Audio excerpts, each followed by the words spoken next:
a young man. I keep calling young man because he was my student. I'm not young anymore. This is Richard Humann. Let's welcome Richard Humann. Thank you.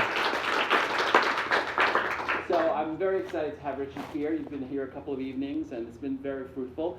Richard, you are from Stony Point. I'm from down the road, actually. Yes, Right. right on. I guess that would be East Main Street, right? Mm-hmm. Yes. Yeah, on East Main Street. Exactly. And then I'm going to say, what came first? Your conception of your art in terms of the river, or you're moving to the city first? Well, I studied art early with a local painter named George White. I don't even know, 8, 7, 8, 9, 10 or something like that. So I've always loved art and wanted to do art, yes. He's from Haverstraw. Haverstraw, yes, Yeah. he's from Haverstraw, yeah. Mm-hmm. And I moved to New York and Brooklyn in 1985 and have been there ever since. Mm-hmm. Although I do divide my time with Woodstock, New York also. I have a place in Woodstock as well. Mm-hmm. But 90% of the time is spent in the city and 2 days up here. And you would consider yourself a neo? I guess it's Tell neo-conceptual. us what that means. I don't know, Joe. Okay. Basically, conceptualism historically is art that had to do with words like Joseph Kossuth's, but conceptualism is where the idea is more important than the actual, like the play.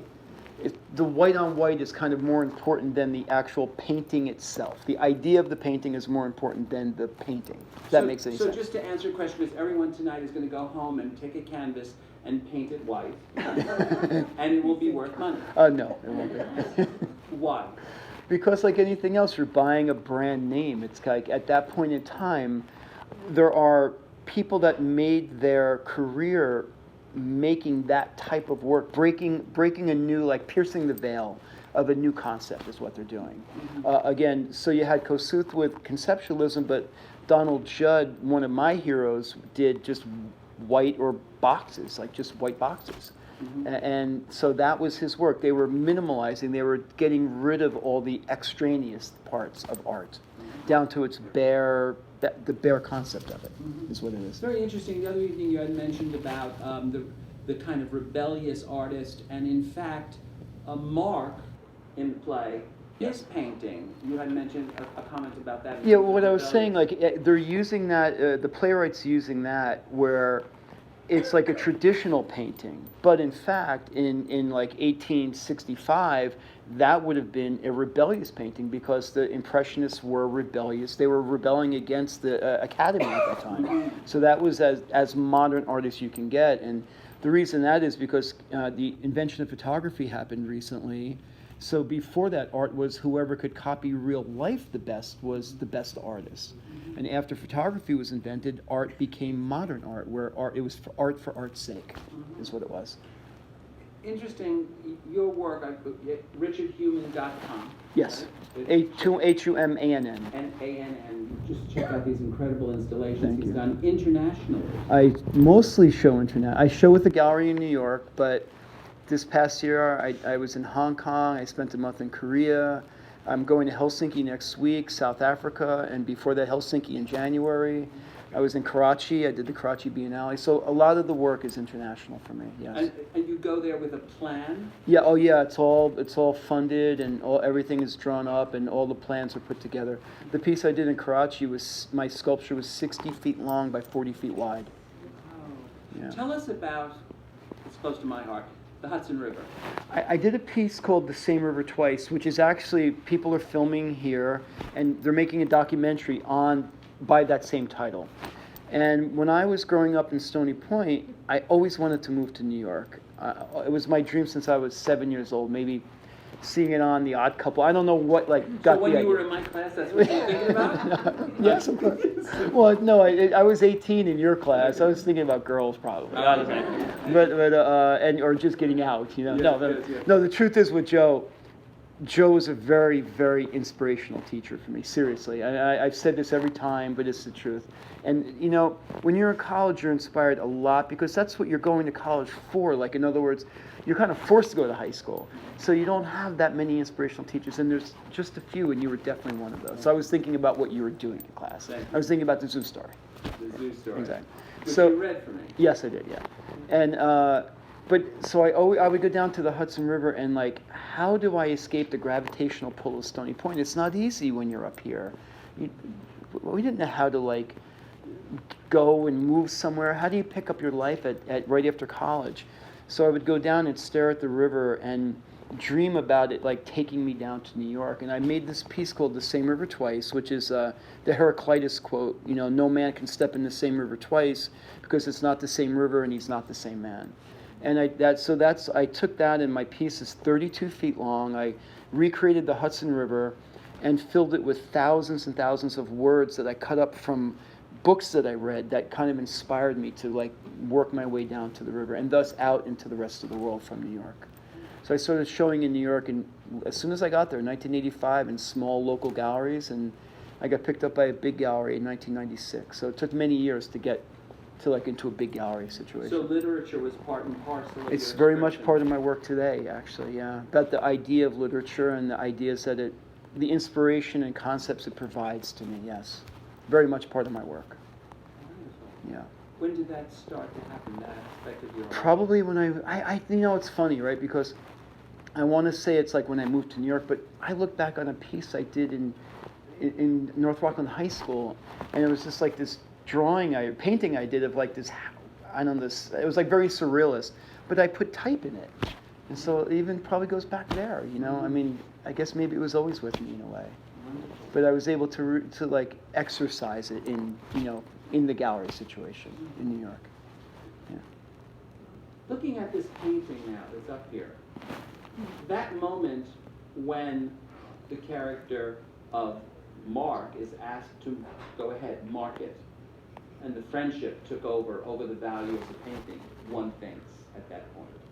And then he goes to paint on it or draw on it. It's very interesting because an appraiser, Ken Lesnar, said actually in that social stratification that art is really, some people buy art for social reasons, to be of a certain level. Yes. That actually that would almost mark it in terms of more value. It depends. I'll go back to it. It depends on who did the drawing. Mm-hmm. If your kid did the drawing, probably not. But if somebody else did the drawing, absolutely. Like, so two things come to mind. There's and I can't think of his name because I'm on stage, a famous art dealer who was arrested for spray painting on Guernica, Picasso's Guernica, the masterpiece. And he went into the MoMA, probably in the mid-'70s, and spray painted on it. Got arrested and thus became super famous. And then he's the gallerist that discovered like Keith Haring. He did all of that graffiti work. But yeah, I think it depends who makes that mark, in my opinion. You know, or you guys are familiar with the woman in Spain that redid the painting of Jesus. Have you seen that? Yes, And yes. so in a way, that's become more valuable than it ever was because it's been The such mustache worldwide. on the, Well, the mustache on the Mona Lisa, that's Duchamp who did that. Yes, yes. One of your heroes? Yes, absolutely. Yes. Why? Again, he changed everything, right? So in 1906 or whatever, at the Armory Fair, everybody's putting in paintings, and Duchamp brings a urinal in, and he puts there, and he writes Armut under a pseudonym, and that's his piece. You had family support on this journey?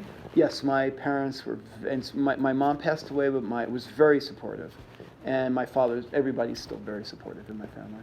Because it's not an easy road. I mean, some days I'm rich and some days I'm poor. It's just the way. I mentioned Woodstock. I joke about it, but when I bought the house in '95, I bought it in cash. In the following year, I couldn't afford gas money to get to my house. That's how my life is. And the money that we get to do these big projects, they can be very big budgets, and hopefully you know. Besides your wife, Susan, Yes. what is the most stabilizing force in, because I know about support system Yeah. as an artist and how important that is to have a support system. Yeah, I mean, it would be her, but she's a singer in a band who, American Nomad. So our life we're on the same different roller coasters sometimes looking at each other. So Because the art itself, or creating a piece, and you must check out his stuff online, the creating something like that and diving into the bottles, Right. the bottles that you did and all. When you're in the midst of creating that, your relationship to that creation. It's everything. That's all there is. It's myopic. There's nothing else but that. When you're in the middle of doing something like that, people also ask, like, how do you have an idea? I don't know, driving in a car or you have like an epiphany is how it tends to happen, and you spend the rest of the time working out the details of it. Mm-hmm. The way I imagine a playwright has an idea for a play, it's maybe all happens out, you see it all at once, Mm-hmm. but then you have to spend the next 2 years making it happen. And that's my work is like that too. And so when you, obviously, it's like you were in Korea, right? We spent a month. We actually got arrested filming. We were filming a documentary. We were up at the this is just last summer. We were up at the DMZ filming. I did a piece called augmented reality piece where I floated between North and South Korea, and it is permanently there now. And we were the only Americans ever inside this control zone ever. And they took our passports away, the army, and then we were filming. And as I'm in the middle of a rice paddy, we're filming the documentary, and all of a sudden my crew starts disappearing. And the next thing, like the army came and they grabbed me and they threw us all in a van. And oh my God. I was fantastic because it's like. What do you mean it was fantastic? Well, because the idea was like I kept saying, like, make sure the camera's on, make sure the camera's on, you know. And what we did was we were told ahead of time it might happen.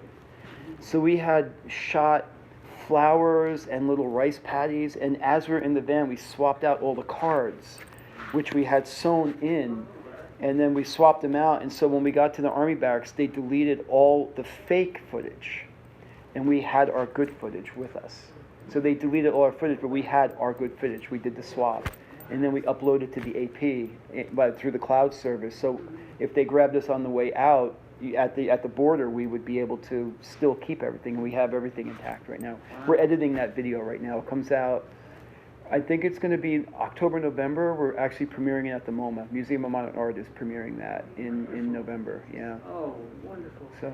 I wanted to ask you a little bit about Stony Point, Rockland County. Yes. You escaped Rockland County. You left Rockland I County. left. Yes. And yes, yet. Yes, I escaped. You escaped that. I know. I remember you wanted to go. I did. I always wanted to go since I was 7 years old. So that's But no now, secret. I dare say, our conversations have brought us back to this beautiful Hudson Valley, man. which is the center of historically so much writing, so much artwork, so many things in the Hudson Valley that few people know. I agree. And you pointed out to me your romance with the land up here. There's a piece of property on its way up to Lake Welsh, and I don't know, I forget the name of that road, by Cheesecoat, I think is the park up there. Mm-hmm. And, oh God, the guy's name is Paul, and Vera is his wife, Williams. And he got some inheritance back in the 40s or 50s, and he bought 164 acres or something, and John Cage, who's this incredible composer that inspired everybody from the Fluxes on, Cage ended up living there for a couple of years. In 1954, he moved to Stony Point. Mm-hmm. And that land, what Paul Williams was part of Black Mountain, which was founded by, I forget, from the Bauhaus. Mm-hmm. So it's got this huge history behind it right here in Stony Point that we didn't know. Directly across the street was Jasper Johns, lived right, here. Jasper came to see the Diviners here one Yeah, time. and John Steinbeck wrote the Broadway version of Mice and Men at the Poorhouse, not far from the high school. Right. So this, I imagine in those Poorhouse days. is named after. Yeah, Poor, that's where we're gonna end up eventually, Yeah, but a different kind of right, poorhouse. right. But I guess in those days, Rockland would be my Woodstock. Like I have to go 2 hours out of New York to Right. get away. You use the term the Fluxes. Would you Fluxus explain- is Fluxus. It's a movement of art, kind of a neo-Dada. Dada took place in the Yes. during World War I. And you're referring to that here, the Fluxes? Yeah, the Fluxus artists. Cage was a huge influence on the Fluxus artists, and so they probably followed him up here, at least in some respect. I know that John Lennon's been up here. Yoko Ono was a Fluxus artist. Namjoon Pike. Mm-hmm. And the gallery I showed with when I first got into a gallery was a Fluxus-inspired gallery, meaning it was in the loft of George Machunas, and it was very Fluxus-oriented. I'm not Fluxus. Where did they get the name Flux? I honestly don't know, and I have to look at it. I'm going to Google it next Okay, as soon as we'll I all get Google it. Exactly. The Fluxes. And in Rockland County specifically, because Richard and I were talking when I was very excited to hear about this in the county here. And we were talking about possibly investigating it and outing it in a theatrical form. Yes. And I have an idea already. yeah. like, well, I mean, not to, basically, I don't want to like give it away, but Yeah. I was thinking we can maybe, I've never heard it done here before, which is Cage's 433. It's his most famous symphony. Mhm. And I thought maybe we could do it here on stage. 4 minutes and 33 seconds. Would Merce have been involved with that? Not in that particular one, but other pieces that he did, yes. But Merce Cunningham was on our board originally when I started the theater. That's incredible. And Lotte Lenya, and at that time yeah, it's amazing. Yeah, Wow. yeah, it's incredible. Lotte's buried right here at Mount Repose on 9W. Really? Yes, and she was put to rest with, who, Michael? Kurt Weill. Oh, right, right. We Her talked about first- this. So her it's just first, you know. amazing. In fact, when I asked her to get involved with the board, she said, "Oh, I'm working on my husband's estate." And I said, "Your husband, you've been married twice since." But she Right. says, "No," she said, "Kurt's estate." That's you know. incredible to She me. still I've stays been true to that. his place in Berlin, Kurt Weill, but I had Yeah. no idea that he Well, they lived on South Mountain I Road. had no idea. And there's a great book, if you're a reader, there's a great, wonderful read by Hesper Anderson, Maxwell's daughter, who lived, it's called South Mountain Road. It's amazing the people that they had in their homes. Of course, Mike, of course, They lived my God. next door to Lotte Lenya and Kurt Weill, and the stories that she tells are so amazing. And Yeah. that's right here on South Mountain Road. That's amazing. It is. Yeah, it is. It is. It was all up here. Again, so I mean, now I don't know what's here now, honestly, but I know that there's still a lot of art and there's still a lot of culture, and which I'm very Well, happy it's interesting with. because I was born and raised in the Bronx, and Right. so to me coming up here, and discovering the history of art in the Hudson Valley and the people who were here. I mean, for me as a kid, obviously very confused kid, because I mean, Lotte Lenya was living here. I got so excited because Lotte Lenya's here, and it was the place where even Maxwell Anderson used to take the train from Havisham. He'd bike over the mountain from South Mountain Road, and he would take the train to the New York City Library because he didn't have electricity at times. He didn't have an outside bathroom and all that stuff. So he would work there until he did Lost in the Stars, which catapulted him to great success and financial success. And he stayed up here. But it's really interesting. And then later on, Burgess Meredith. Yeah, I remember Burgess Meredith, yes, exactly, yeah. and, In Ramapo or something like yeah, that, yeah. all these wonderful people found a settlement up here. And so you're part of that history. You are part of that history now. I'm proud to be from here. I Mhm. mean, when I was growing up, Stony Point was like Mayberry. You know, it was Yeah. like Andy Griffith show. It Well, was. when I started this theater, Yeah. Richard, people said to me, "Are you insane?" I can imagine. I mean, truly, they were like, "No," and we set up the aluminum chairs, and I remember going down to the area and saying, "People, please come. You don't have to pay, just come into the theater." Right. And, you know, it took off, obviously, with these wonderful people, but this strength that you have as an artist to live operatically, financially, I might say, Yeah, you yeah. know, up and down. Yeah, well, that's, I mean, I have to live every day of my life like I'm poor, even if I get, and I've got grants. I've got the Paula Krasner grant, I've got the NISCA grant, I've gotten a lot of, grants and corporate funding, but I have to live every day in a certain way because you don't know where the next one is going to be. Mhm. And that's just how it is. I mean, and look. But being a conceptual artist, Yeah. neo-conceptual, With this, okay, a conceptual artist that you have something in your head, in other words, that you want to express, or do you find it while you're constructing it? That's what I write, I'm a honestly prolific writer. I write constantly in my books and in my notepads, and it's all there. So when I'm going through a dry spell or have a show coming up, I always refer back to my notes. Like, you have these bursts of creative energy, and I'm constantly writing it down, even if I'm not in that, like, epiphany moment. I'm just constantly writing. And then I get presented an opportunity for a show, I go back to those books and look at it and try to recreate. So it's always part of my life. Like, it's always part of my life. And a lot of it now is that way, where I'm offered an opportunity. I'm working every day, but then the big exhibitions, because they're huge. I mean, the one I did for the Venice Biennale 2017, I covered the entire city with, again, augmented reality pieces. I created this massive installation that was in the Biennale, and that took a team of like 14, 15 people that were working for me on this project. So there's huge undertakings that we do. Wow, we have to talk with the center and see what Yes, we could do with the center that'd be here. very nice. Does anyone have any question or observation about Rich? Yes, hi. As someone who really tries to understand conceptual art, I find much of it is political. And if you don't know the background, I'm thinking of the Ai Weiwei exhibit where he has a spiral of kids' backpacks, and it refers to the failure of the Chinese to build I agree. safe Yeah. buildings for school children, and hundreds were killed. Yes. But if you don't know that background, that spiral of kids' backpacks. Well, it's a great example actually, because he, as part of that show, and I forget the gallery. I don't think he shows with Gagosian. I forget what gallery. Maybe Mary Boone actually. It is Mary Boone. When I walked in, I just saw concrete and bent rebar. Yeah. And at first I was like, what? You know, I mean, this has been done a million times. Robert Smithson did it back in the 60s, that kind of idea. But then you find out that it was the actual school that fell down and killed X amount of children. So yes, I mean, that is embedded in it. You need to know there's a backstory, what happens. And a lot of conceptual art is that, or it's a backstory plus a material equals something. Well, let me ask you something. When you are informed about the backstory and then you see it, doesn't that make it richer? It has no meaning until you know the backstory. Mm-hmm. It's just. But it has intrigue.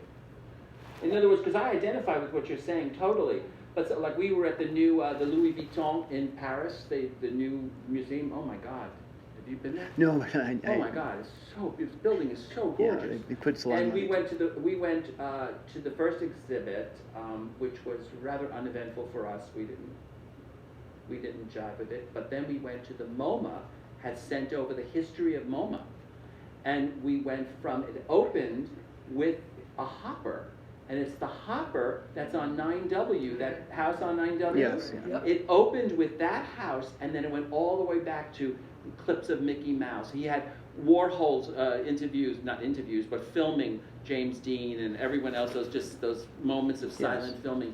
It was fantastic. But if you get to Paris, this museum, which is new, it's 3 years, I think, 4 years, it's amazing. It really, really is. Well, Again, intrigue. Yeah. Intrigue, you know? To go to the answer is, it's the job of the artist to make it interesting enough that you care enough to go into the backstory, right? He's not one of my favorites, Ai Weiwei.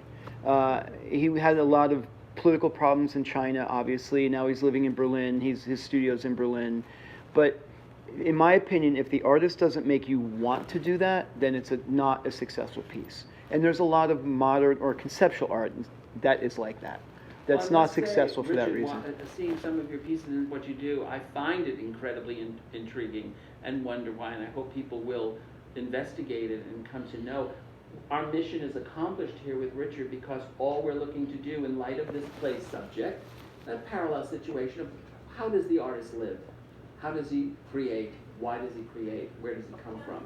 And we're so blessed to have you. Thank you, And Joe. I personally am very proud of your achievements. Thank you, Joe. Thank you so Thank you much. so much. Thank you.